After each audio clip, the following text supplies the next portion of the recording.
राधे राधे सभी को। Welcome back to my channel the teacher life. आज की इस वीडियो में हम लोग कारक के बारे में पढ़ेंगे। तो चलिए वीडियो को शुरू करते हैं।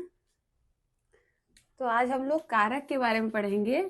चलिए कारक को शुरू करते हैं। ये व्याकरण का बहुत इंपॉर्टेंट टॉपिक होता है जो बहुत लोगों को नहीं समझ में आता है। इस वीडियो से आपको ये भी क्लियर हो जाएगा कि कारक कहते किसे हैं, क्या होते हैं, कितने प्रकार के होते हैं। आज हम लोग इस वीडियो में सारी चीजों के बारे में बात करेंगे। तो सबसे पहले हम लोग कारक के बारे में जान जाते हैं कि कारक कहते किसको हैं। सबसे पहले उसका मतलब समझेंगे, तभी हम लोग उसके आगे कर पाएंगे कि उसके कितने प्रकार होते हैं, हम लोग कैसे कर सकते हैं। किसी कंपटीशन की अगर आप तैयारी कर रहे हो तो उसमें भी ये काम देता है। उसमें देखिए सबसे पहले लिखा है वाक्य में जिस शब्द का संबंध क्रिया से होता है, मतलब जिसका संबंध क्रिया से होता है। जैसे कोई काम, खाना पीना, सोना उठना बैठना बोलना हंसना, ये सारी चीजें हमारी क्या होती है, ये सारी चीजें हमारी क्रिया होती है। तो जिसका संबंध, जिस शब्द का संबंध क्रिया से होगा उसे क्या कहेंगे, कारक कहेंगे। ठीक, उसे कारक कहते हैं। तो इसके अर्थ को आप लोग समझ गए होंगे कि जिसका शब्द का संबंध क्रिया से होगा उसको बोलते हैं कारक। देखिए इसमें इंपॉर्टेंट पॉइंट भी मैंने लिखा है कि संज्ञा या सर्वनाम के साथ प्रयुक्त, मतलब इसको, इसमें तो ये संज्ञा और सर्वनाम के साथ भी प्रयुक्त होता है और क्रिया के साथ भी प्रयुक्त होता है। मतलब तीन चीजों के साथ आता है, संज्ञा, सर्वनाम और क्रिया, जिसको हम लोग बोलते हैं कारक। दूसरा पॉइंट क्या है हमारा, विभक्ति या परसर्ग भी कहा जाता है। जो हम लोग कारक का प्रयोग करते हैं उसको हम लोग क्या कहते हैं, विभक्ति या परसर्ग भी कहा जाता है। ठीक, देखिए मैंने यहाँ पे एक एग्जाम्पल लिखा हुआ है, रमेश ने महेश को जेब से पैसे निकाल कर दिए। तो रमेश ने हमारा हो जाएगा कारक, महेश को हो जाएगा, जेब से पैसे निकाल कर दिए। देखिए यहाँ पे जो रमेश है और महेश है, यह दोनों हो जाएंगे हमारे क्या, संज्ञा। और जो जेब हो जाएगा हमारा, हो जाएगा ये भी संज्ञा। ठीक, और ये पैसे निकाल कर, ये हो जाएगा हमारा क्रिया। रमेश, महेश और जेब, तीन चीज हो जाएगी हमारी संज्ञा, और पैसे निकाल कर दिए जो हो जाएगा हमारा क्रिया। मतलब इन तीनों का संबंध किससे, देखिए ये संबंध जोड़ा जा रहा है ना, यहाँ पे ने है, को है, से है, जेब से, महेश को, रमेश ने, ये सारी चीजें हो जाएंगी जो हमारी कारक में आएंगी। जो हम ने लिखे हैं, को लिखे हैं, से लिखे हैं, ये सबको क्या कहेंगे हम, कारक। और ये किस टाइप में आता है अभी मैं इसके बाद आपको समझा दूंगी, वो भी आपका क्लियर हो जाएगा। इसको बोलते हैं कारक, जो हमारा संज्ञा और क्रिया और सर्वनाम तीन चीजों में संबंध होता है, जिस मतलब जो शब्द का संबंध आता है उसको बोलते हैं कारक। ठीक, अब हम इसकी बात करेंगे इसके प्रकार की। तो अब हम बात करेंगे कारक के प्रकार के बारे में। देखिए कारक के प्रकार बोलेंगे तो हिंदी में इसके 8 प्रकार होते हैं। ठीक, सबसे पहला प्रकार होता है कर्ता कारक, दूसरा है कर्म कारक, तीसरा है करण, चौथा है संप्रदान कारक, फिर है अपादान कारक, संबंध कारक, अधिकरण कारक, संबोधन कारक। ये 8 प्रकार के जो नाम हैं। अब मैं इसको, इसका एग्जाम्पल दूंगी ताकि आप लोग को ये भी क्लियर हो जाए कि कर्ता कारक क्या है, कर्म कारक क्या है, करण क्या है। कर्ता कारक का जो सिंबल होता है उसका परसर्ग होता है ने। जब हम लोग कोई चीज बोलते करता, करता यहाँ पे नाम से पता चल रहा है कि इसमें कोई कार्य किया जा रहा है, मतलब कि जिसके द्वारा किया जाएगा। जैसे राम ने रोटी खाई, तो राम के द्वारा रोटी खाया जा रहा है, तो राम ने, जो राम ने आएगा, ने सिंबल हो जाएगा हमारा कर्ता कारक का। जैसे इसका एग्जाम्पल है,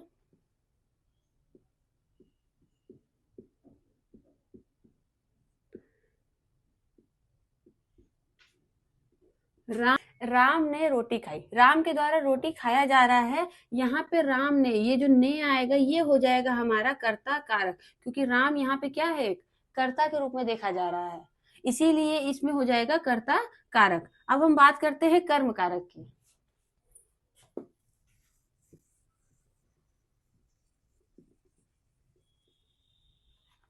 अब हम बात करेंगे कर्म कारक की। कर्म कारक का परसर्ग क्या होता है, को। जैसे यहाँ कर्ता का ने था, यहाँ पे कर्म का क्या हो जाएगा, को। राम ने श्याम को मारा, तो जो राम ने, जैसे इसका एग्जाम्पल है, राम ने श्याम को मारा। ठीक, राम ने, राम के द्वारा किया गया, तो ये हो जाएगा हमारा कर्ता। ठीक, यहाँ पे हो जाएगा ये कर्ता कारक। लेकिन जब श्याम को बारी आएगा, तो ये जो को हो जाएगा, ये हो जाएगा हमारा कर्म, कर्म कारक।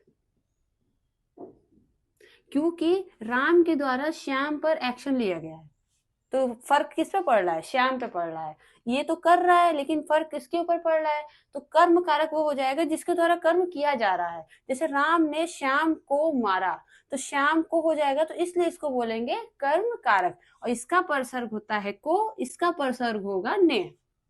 परसर्ग और विभक्ति मैंने बताया था अभी इसके अर्थ में। अब हम लोग पढ़ेंगे करण कारक। थर्ड नंबर पे करण कारक के बारे में। इसका परसर्ग होता है से, के द्वारा, के साथ,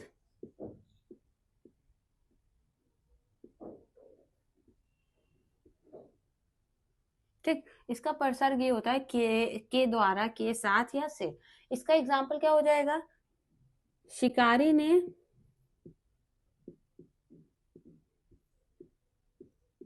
शेर को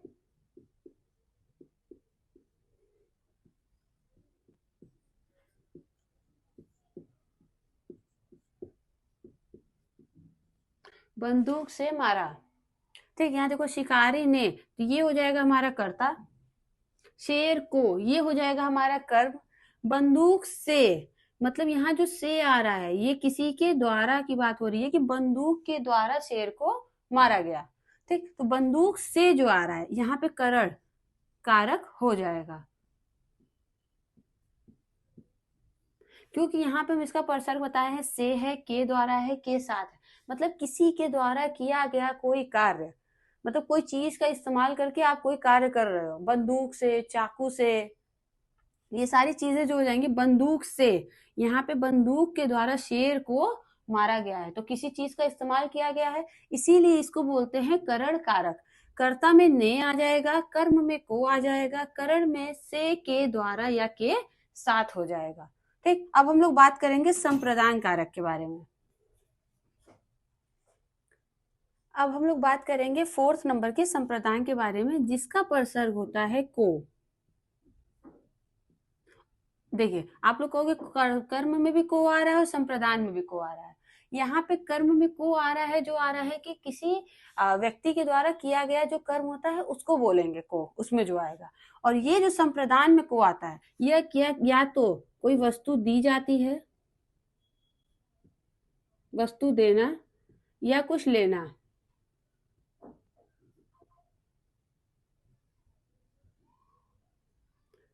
ये इसका की पॉइंट होता है। इसको को समझने के लिए आपको ये पता होना चाहिए कि अगर आपको किसी के, मतलब कोई वस्तु आप दे रहे हो किसी को, या किसी से कुछ लिया जाए, उसका बोध कराते हैं, तो उसमें बोलते हैं संप्रदान कारक। जैसे उसने विद्यार्थी को पुस्तक दी।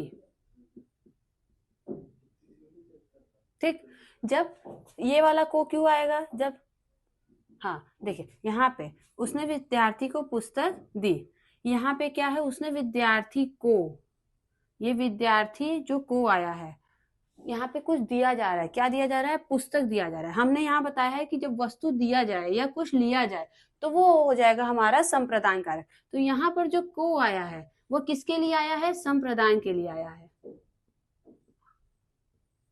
इसीलिए बोलेंगे यहाँ पे संप्रदान कारक हो जाएगा। अब हम लोग बात करेंगे अपदान कारक के बारे में। अपदान का परसर्ग क्या होता है, से।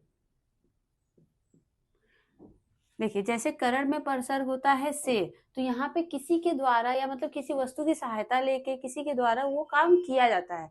और यहाँ पे जो अपदान होता है, यहाँ पे अलगाव से रिलेटेड होता है, मतलब जब कोई एक वस्तु दूसरे जगह से या दूसरे चीज से अलग हो जाती है। जैसे इसका एग्जाम्पल क्या हो जाएगा?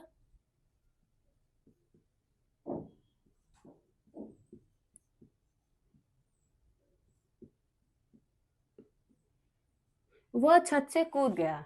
वह जब छत से कूदा तो वो क्या हो गया? छत से क्या हो गया? अलग हो गया। इसीलिए ये जो से आएगा वो किसके लिए आएगा? अपादान कारक में आ जाएगा। जैसे पेड़ से पत्ते गिरते हैं, पत्ता क्या हो रहा है? पेड़ से अलग हो जा रहा है। जहां पे अलगाव की बात होगी वहां पे हम लोग सीधा अपादान कारक टिक करेंगे। ठीक। तो अब बात करेंगे हम लोग संबंध के बारे में। संबंध में क्या हो जाएगा इसका परसर्ग? का, की, के।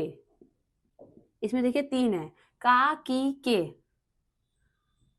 ठीक। का, की, के जो आएगा वो हमारा संबंध में आएगा, परसर्ग होगा। इसको कैसे पहचानेंगे हम लोग? जिसमें संज्ञा या सर्वनाम में जिस शब्द के साथ संबंध दिखाया जाए। जैसे यह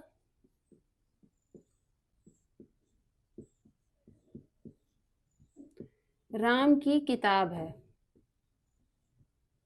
ठीक। देखिए यहाँ पे जो किताब आया है किससे रिलेटेड बता रहा है? किसकी है ये? राम की है। तो ये देखिए संबंध बता दिया कि किताब किसकी है? राम की है। तो यहाँ पे जो की आया है वह किसका बताएगा? संबंध कारक के बारे में बताएगा। यहाँ पे जो की बता रहा है क्योंकि संज्ञा या सर्वनाम के साथ जिसका संबंध बताया जाए, जिस शब्द का संबंध बताया जाए उसको बोलते हैं संबंध कारक। जैसे यहाँ यह राम की किताब है, किताब का रिलेशन किससे है? राम से है। इसीलिए जो की आया है वो किस में चला जाएगा? संबंध कारक में चला जाएगा। अब हम लोग बात करेंगे 7th नंबर के अधिकरण कारक के बारे में, जिसका परसर्ग होता है में, पर। ठीक। इसमें दो परसर्ग है, में और पर। इसमें क्या होगा? संज्ञा या सर्वनाम के साथ जो मतलब जो शब्द का समय तथा शर्त पता चले, जिसमें बोध होता है, उसको बोलते हैं अधिकरण कारक। जैसे उमेश लखनऊ में रहता है। ठीक है। देखिए यहाँ पे बताया जा रहा है उमेश, जो ये है हमारा उमेश कहाँ रहता है? लखनऊ में रहता है। मतलब कि संज्ञा या सर्वनाम में जिस शब्द का समय और शर्त पता चले, उमेश कहाँ रहता है? लखनऊ में रहता है। तो ये जो में आएगा वो हमारा हो जाएगा अधिकरण कारक। जैसे पुस्तक मेज पर रखी है, तो यहाँ पे पर का मैंने एग्जाम्पल दे दिया। पुस्तक मेज पर रखी है मतलब पुस्तक कहाँ रखी है? मेज के ऊपर रखी है। तो यहाँ पे उसका समय और शर्त बताया जा रहा है कि पुस्तक कहाँ रखी है। तो ये हो जाएगा हमारा अधिकरण कारक। अब हम लोग बात करेंगे संबोधन कारक के बारे में, जिसका परसर्ग होता है हे, ओ,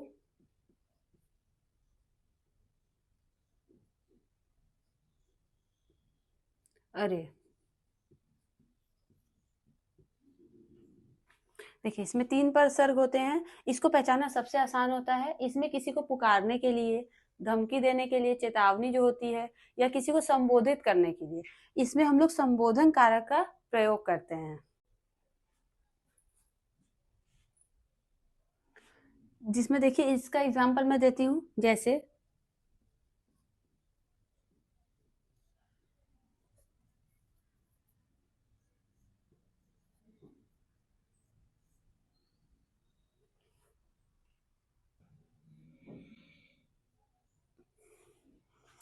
देखिए इसमें जो दिया है संबोधन में हे, ओ, अरे, जो लिखा है यहाँ लिखा है हे राम रक्षा करो। यहाँ पे हम लोग किसी को पुकारने की बात कर रहे हैं, किसी को चेतावनी देने की बात कर रहे हैं, किसी को संबोधित किया जा रहा है।